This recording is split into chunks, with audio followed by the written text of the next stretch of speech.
Council General Tong, thank you so much for those kind words, and thank you for the introduction.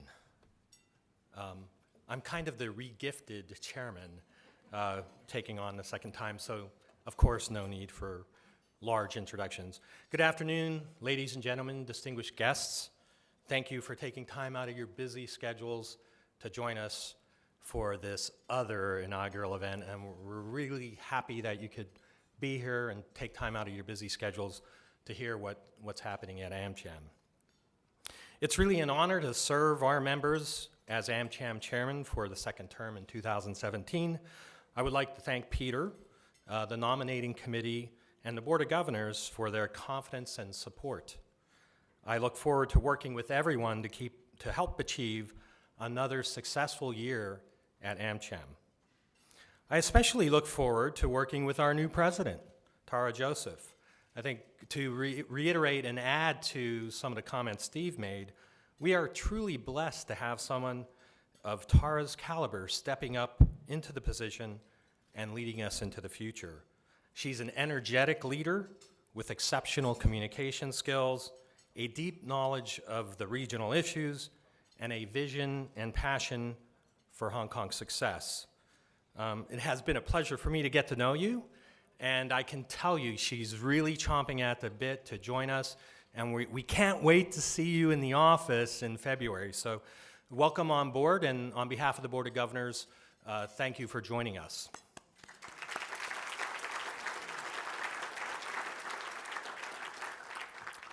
And I really do need to take a moment to also recognize our former president, Richard Volstagg. During his 9-year tenure, Richard built a fabulous team and drove significant accomplishments for our organization. He has left us with a strong foundation for the future, and we wish Richard all the best in his new role as the president of the East-West Center in the wonderful and beautiful island paradise of Hawaii. I don't know, I think he had to pay someone for that position. I am sure he will continue to be a positive influence on U.S., Hong Kong, and Asia relations in his new position. I also like to thank former Chairman Stephen DeCray for taking time out of his busy schedule and really at short notice to take the helm of the search committee. The search process was really compressed, and he ran a very transparent, efficient, and thorough search process. And most importantly, we found the perfect person for the position through your search. So thank you, Steve, and thank you everybody who participated on the search committee. So 2016 was an extremely busy year for our AmCham team. We organized over 300 events during the year, all designed to share knowledge and create value for our members. The events included our signature conferences, such as the China Conference, the Women of Influence Conference, the Human Resources Conference, and also the FinTech Development Forum. The conference attendees received extremely valuable ideas from experts from all over the world. And we were also privileged to host CG Consul Tong's inaugural address to the Hong Kong community, and basically hearing what's important about a strong U.S. and Hong Kong relationship. We continued to focus on building government relations by hosting many roundtables with Hong Kong SAR government senior officials, including Chief Executive C.Y. Leung, Chief Secretary Carrie Lam, and Financial Secretary John Sung. We held our annual Thanksgiving luncheon to enjoy and share our American holiday tradition with our Hong Kong SAR government friends, and it's really a great way for us to say thank you to them for the officials that we work with directly on issues affecting Hong Kong during the year. Our China Affairs Department maintained a robust schedule of China-related programs during the year. In addition to the China Conference, we hosted over 33 member-only events during the year, including the annual Beijing Door Knock and other meetings with various government officials to further strengthen our connections with both the central government and regional government officials.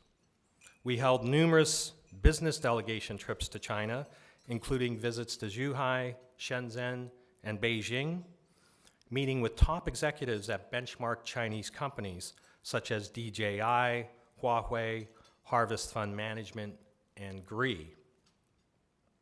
Many closed-door CEO roundtable meetings were also held, creating opportunities for top business leaders to address peer CEOs and share information and best practices.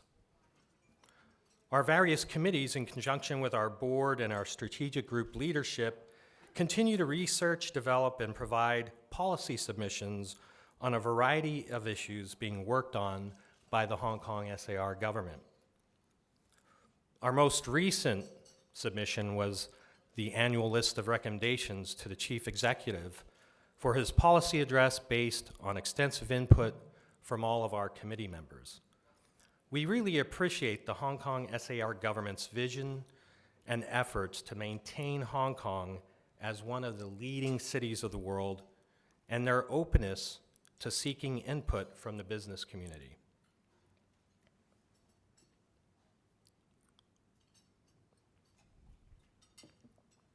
"2017 marks the beginning of the third year of our 5-year strategic plan, AmCham 2020, designed to better meet our members' future needs. During the first 2 years, under Peter's leadership, we built a solid foundation by strengthening our leadership and staffing, enhancing coordination and communication between committees and the Board of Governors, and creating additional value by providing expanded leadership events, delegations, and briefings. In our third year of the strategic plan, we will focus on enhancing the AmCham Hong Kong brand by improving and increasing our communication process to highlight AmCham's advocacy work to our members and the greater community at large. We are creating the Marketing and Communications Group to help elevate our communication efforts. And the group will be chaired this year by Robert Greaves, and it will support the AmCham strategic plan by formulating and prioritizing improved communications, local and international media content, and awareness. We will increase the coordination of the advocacy work and the activities between the committees to assure a stronger, consistent voice on key issues impacting our members and the community. We will introduce a stronger, interactive, and more mobile-friendly website, and we will increase our use of social media in the market to convey our positions. Now, 2016 was certainly a year of change and surprising developments all over the global stage, including the Brexit vote, as well as the US election. China also struggled to achieve an economic soft landing as it rebalanced from an export and infrastructure investment-driven economy to a consumption-led economy. It was a volatile year in China with a rocky stock market and a weakening renminbi. 2017 continues with major changes bringing heightened uncertainty and risk into the markets and our businesses. In a matter of fact, much of the change will begin within the next 12 hours with another and slightly larger inaugural event in Washington, D.C.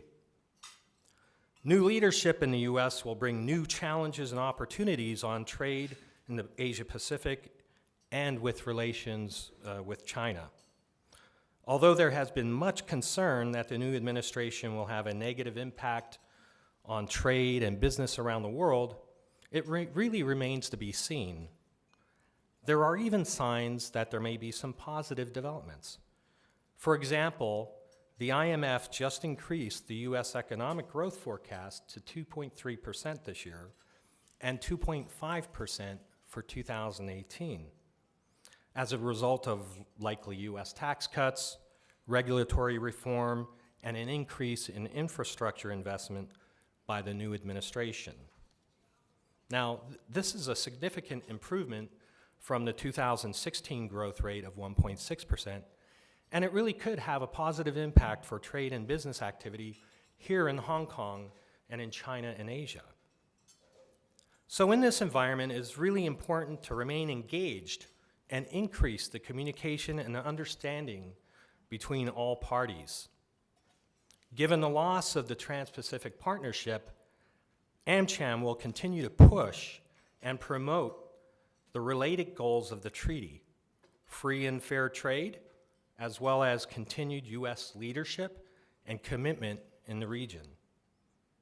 Our U.S. door knock will remain an important vehicle for promoting such policies to the new administration and to Congress. AmCham will also establish closer ties and more regular dialogue with Washington think tanks and key stakeholders to become a more informative platform for our members on the latest developments coming out of Washington, as well as related challenges and opportunities for our businesses. This year, Hong Kong SAR is celebrating its 20th anniversary, and AmCham congratulates the people of Hong Kong on their success. One country, two systems is a core component of Hong Kong achieving a free, open, and competitive economy with a high standard of living. The rule of law, independent judiciary, and fundamental freedoms have allowed Hong Kong to achieve its global success and will continue to play an important role in the future. This year, Hong Kong will also face its own change in administration with the upcoming chief executive election in March. We expect a new administration to continue policies to strengthen Hong Kong's role and strategic position as a leading global financial and trading center. AmCham will strive to build new relationships and engage with the new administration to promote policies to strengthen Hong Kong's status as a world-class city and hub for international businesses in the region. In China, the 13th five-year plan presents specific opportunities for Hong Kong in China's continued economic development. Of course, the one country, two systems principle allows Hong Kong to play an important role in the central government's push for mainland enterprises to go global. Because of Hong Kong's unique environment, it is a perfect platform for those Chinese companies with global ambitions. Of course, Hong Kong remains a perfect gateway also for foreign direct investment into China as well. The signing of the Agreement of Trade and Services between the mainland and Hong Kong within the CEPA framework is very positive and will create new and valuable opportunities for Hong Kong's professional services industries. AmCham believes Hong Kong's business community will create great value for the entire Pearl River Delta by providing foreign direct expertise with professional services on the mainland. The central government has also made it clear that Hong Kong has a role to play in the Belt and Road Initiative. This will create significant opportunities for Hong Kong professional services as well. Given these developments and the increasing transportation connectivity between Hong Kong and the cities of the Pearl River Delta, AmCham will continue to create opportunities to build relationships across the border with our annual Beijing door knock, as well as increased delegations to visit cities like Beijing, Shanghai, and especially the other cities around the Pearl River Delta. We will also continue to work with Hong Kong and the Pearl River Delta officials to enhance communications and better coordinate resources in the Pearl River Delta and make the entire region more competitive globally. AmCham will continue to be the platform for regional and international businesses to access the latest policy directions and plans for Hong Kong and the PRD, while forging pragmatic relations with these bodies through roundtable and other events. So now let me turn to a short summary of our advocacy priorities for Hong Kong based on all the information I just mentioned. Hong Kong, as in the past years, our advocacy topics for Hong Kong express AmCham's continuing interest in encouraging the changes needed to keep the SAR truly competitive. This is not an exhaustive list that I'm providing today, and as always, we may have some changes from our committee members during the year. But the first one is really the Pearl River Delta, and kind of back to what Richard used to talk about, the one megalopolis, two systems phrase that he liked to use. Given the significant transportation infrastructure projects like the Hong Kong-Shenzhen-Guangzhou high-speed link and the Hong Kong-Zhuhai-Macau bridge currently being built to connect Hong Kong to the rest of the Pearl River Delta, as well as the increasing financial connectivity with policies like the Shenzhen Stock Connect, the PRD is poised to be a global powerhouse.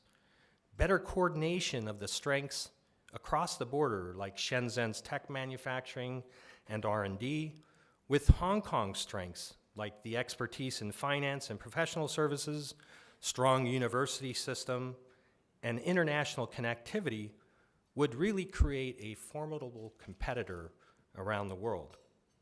The Hong Kong SAR government should pursue the idea of one megalopolis, two systems, to create a proactive cooperation within the Pearl River Delta cities. As previously mentioned, AmCham will continue programs to create relationships between our members and the Pearl River Delta officials and business leaders to continue to pursue these types of ideas. The second area we are advocating on is smart city development and innovation.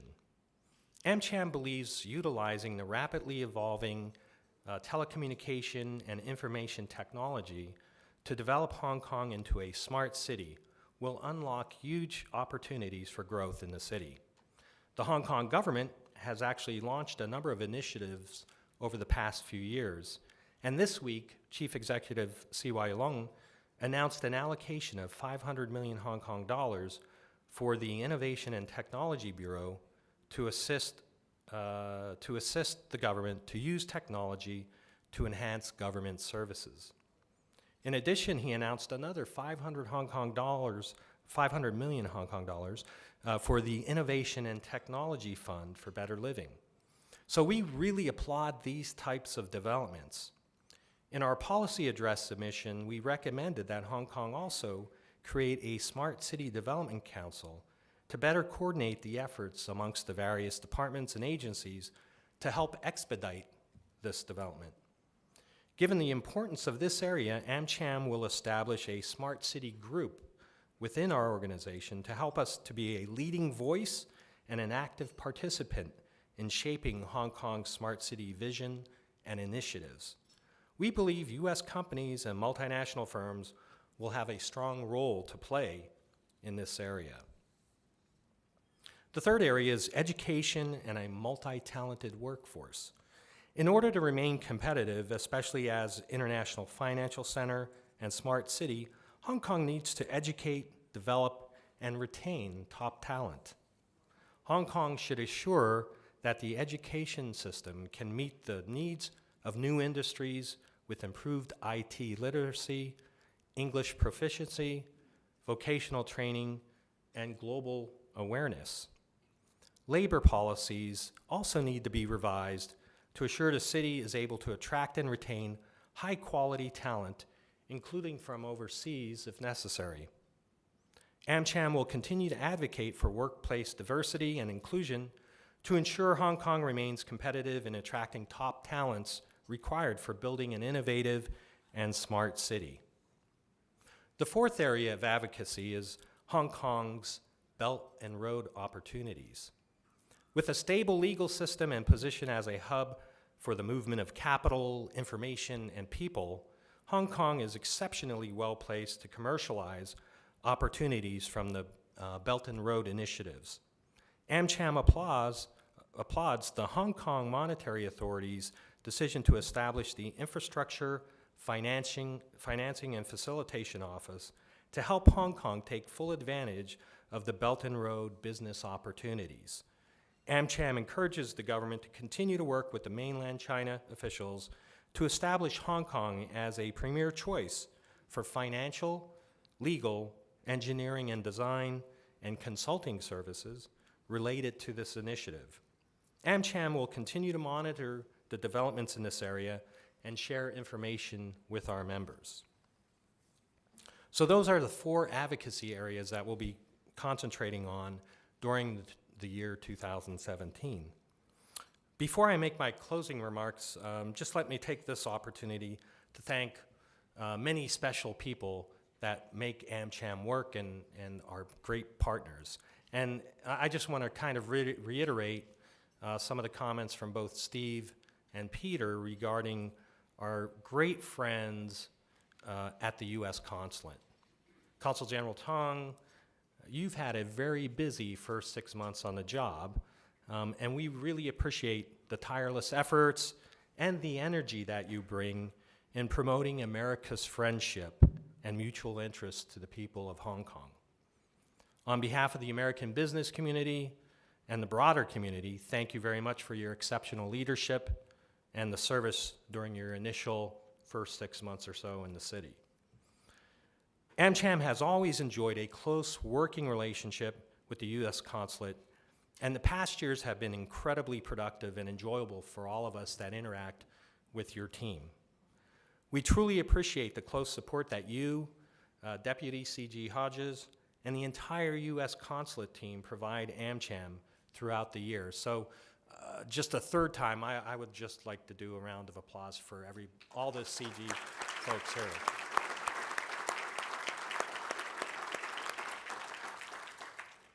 As you know, AmCham is fortunate to be led by some extremely talented people on our Board of Governors.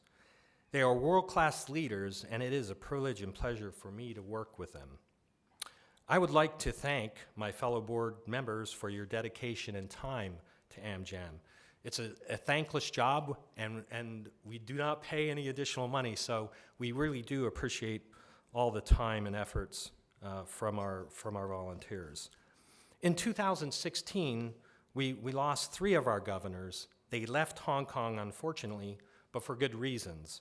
They were either up for promotions or new opportunities, and I would like to take a moment to just thank Ryan Mai, Alan Turley, and Sarah Young Bosco for their service in 2016. I also need to sincerely thank Steve Lackey, I don't think Steve's here today, for all his hard work and efforts during his time as Vice Chairman. We need to start signing agreements, I think, that there's a no-leave clause in the executive committee, because he's the second Vice Chairman we actually lost in 2016. So Steve will be leaving Hong Kong as he takes on a new leadership position with his company in Pittsburgh. So I just want to say thank you to Steve for all of his support. Now, I would also like to welcome our new board members. So we had Jenny Wong, Sanjeev Chatrath, Mark Green, and Rick Troscott. I'd like to thank you guys for joining, and we're looking forward to working with you in 2017. If I could have a round of applause for them. And I look forward to working with them as well as together with our 2017 Vice Chairman, Jack Lang, and our Treasurer, Owen Bowman.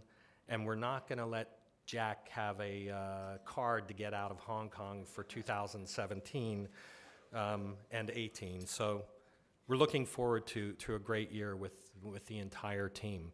I would also like to take a moment to recognize the tremendous efforts of our strategic groups and the committees who comprise the majority of AmCham's volunteer leadership. The group committee and committee chairs and vice chairs are really the lifeblood of AmCham, and they do a lot of the heavy lifting for our organization. So I'd like to thank you so much for your commitment to AmCham and look forward to working with you in 2017. I also have to give a huge amount of thanks to my lovely wife, Sonia, for allowing me to continue on in 2017 and for all the support in 2016. Thank you so much, dear. In closing, thank you, yeah. So in closing, Despite the sweeping changes and challenges around the world, I really remain optimistic about our future and the future of Hong Kong. We may encounter some bumps on the way, but Hong Kong has a bright role to play in this dynamic region. AmCham will continue to work diligently to provide vision and thought leadership and work with our partners here in Hong Kong, in the United States, and China to create a better Hong Kong for the entire community. So with that, thank you very much, and my best wishes to everyone for a happy, healthy, and prosperous Year of the Rooster. Thank you.